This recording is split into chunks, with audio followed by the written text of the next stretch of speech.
మహాలయ పక్షం ప్రారంభం. మహాలయ పక్షం అంటే ఏమిటి? మహాలయ అమావాస్య ఎప్పుడొస్తుంది? మహాలయ పక్షం సెప్టెంబర్ 17 నుంచి ప్రారంభమై అక్టోబర్ 2 తేదీ మహాలయ అమావాస్యతో పూర్తవుతుంది. ఈ మహాలయ పక్షంలో ఉదయమే మీ ప్రధాన ద్వారం ముందు లోపల నిలబడి చేతులు జోడించి మీ పితృదేవతలను స్మరించి వారికి నమస్కారము చేస్తూ, నేను పితృపక్షము పాటించుటకు ఆసక్తుడను, కావున నన్ను మన్నించి మీ దీవెనలు అందచేయండి అని మనస్సులో ప్రార్థన చేయడం ద్వారా శుభఫలితాలు ఉంటాయి. ఇంకా మహాలయ పక్షమున పితృదేవతలకు శ్రాద్ధ కర్మలు నిర్వహించవచ్చు. భాద్రపదమాసంలోని శుక్లపక్షం దేవతాపూజలకు ఎంత విశిష్టమైనదో బహుళ పక్షం పితృదేవతాపూజలకు అంత శ్రేష్టమైనది. పితృదేవతలకు ప్రీతికరమైన పక్షం గనుక దీనికి పితృపక్షమని, మహాలయ పక్షమని పేరు. ఈ పక్షం ముగిసే వరకు ప్రతిరోజు పితృదేవతలకు తర్పణ, శ్రాద్ధ విధులను నిర్వహించాలి.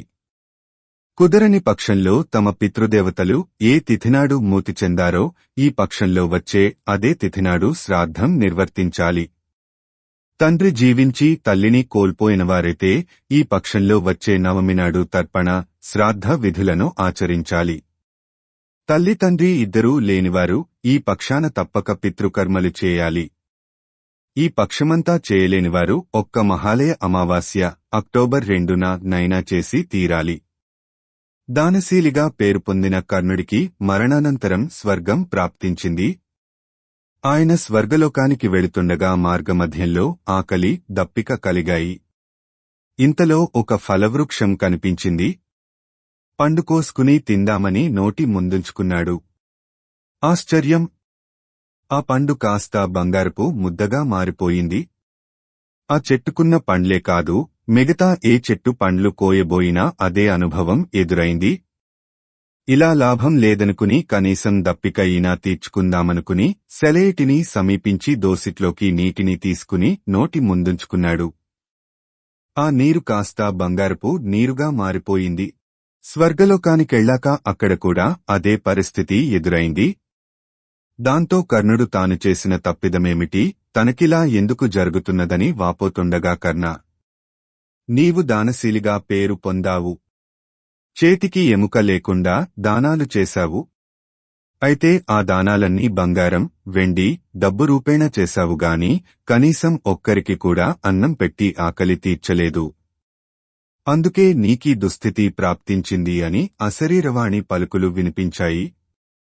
కర్ణుడు తన తండ్రి అయిన సూర్యదేవుని వద్దకెళ్లి పరిపరి విధాల ప్రాధేయపడగా ఆయన కోరిక మేరకు దేవరాజైన ఇంద్రుడు కర్ణునికి ఒక అపురూపమైన అవకాశమిచ్చాడు. నీవు వెంటనే భూలోకానికెళ్లి అక్కడ అన్నార్తులందరికీ అన్నం పెట్టి మాతాపితరులకు తర్పణలు వదిలి తిరిగి రమ్మన్నాడు. ఆ సూచన మేరకు కర్ణుడు భాద్రపద బహుళ పాడ్యమి నాడు భూలోకానికి చేరాడు. అక్కడ పేదలు, బంధుమిత్రులు అందరికీ అన్నసంతర్పణ చేశాడు. పితరులకు తర్పణలు వదిలాడు. తిరిగి అమావాస్యనాడు స్వర్గానికెళ్లాడు.